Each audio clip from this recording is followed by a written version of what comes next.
Hello, in this video we'll be discussing the purchasing or the procurement. Purchasing is so essential for any organization. If you have bad purchasing, you might destroy the whole company or the whole organization because you will not be able to sell your product because you bought wrong, then you cannot sell. Okay, how can I buy right, not to buy wrong? You need to study the market and you need to know how to collect the suppliers. Collecting the suppliers or asking for quotations, it has a system. Whether you do this officially or unofficially. Officially is to send to every supplier that you need them to supply a certain product, like laptops, for example. And unofficially, this is much easier process, which is any supplier, if you tell them what's your latest or what's your update, immediately he will start to send you the product, brochures, and even you find some of them, they write down the price on each product that they have sent on the email. When you do this, and then you want to pick the right one, for you as a purchaser, you don't need to take the final decision. You need to refer back to the requester. The whole process of purchasing has something essential called the lead time.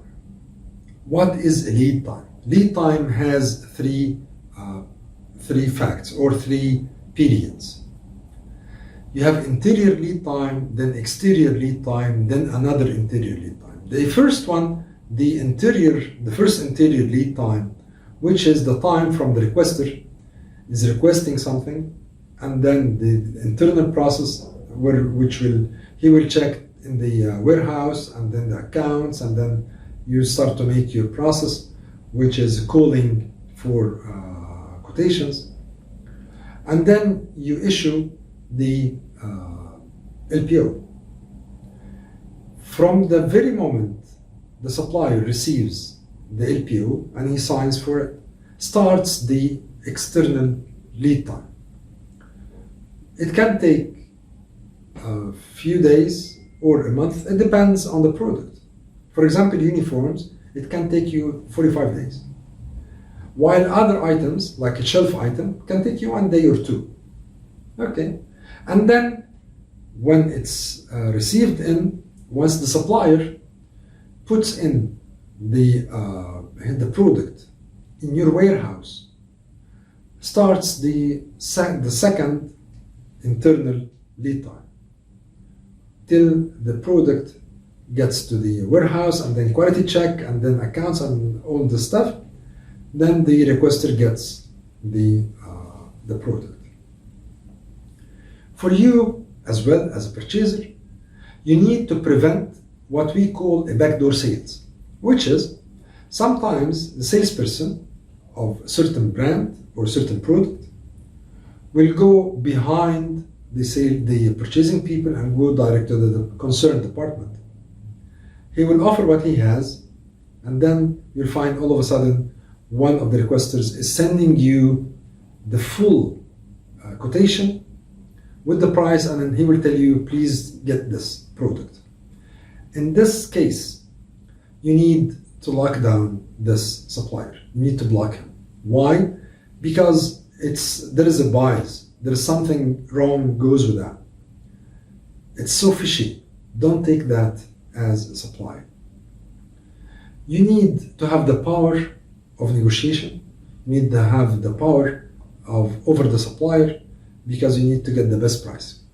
As well, you ask the requester, when he requests something, he doesn't specify a brand. Don't ask for Toshiba laptop, but tell me the specs you need in the laptop, and then I will check. Why? Because when you are limited with the brand, then you have to go to this very brand, but you don't have the chance to go to other suppliers for other brands and ask for whatever you want. So you would ask the requester to tell you what specs he's looking for, and then you'd ask the suppliers to give you these specs. When they do, you might get something better or even better price, rather than being specified or limited with the certain brand. It's so essential to do that. When you find something is cheaper this year, for example, don't be happy and buy lots, but you need to know why. Maybe something wrong with the product, or maybe it's the product is something competitor coming to the market that can compete and give you better specifications that will be more beneficial for your organization. I hope I have summarized the purchasing process, and I'll be really happy to receive your comments or questions. Thank you.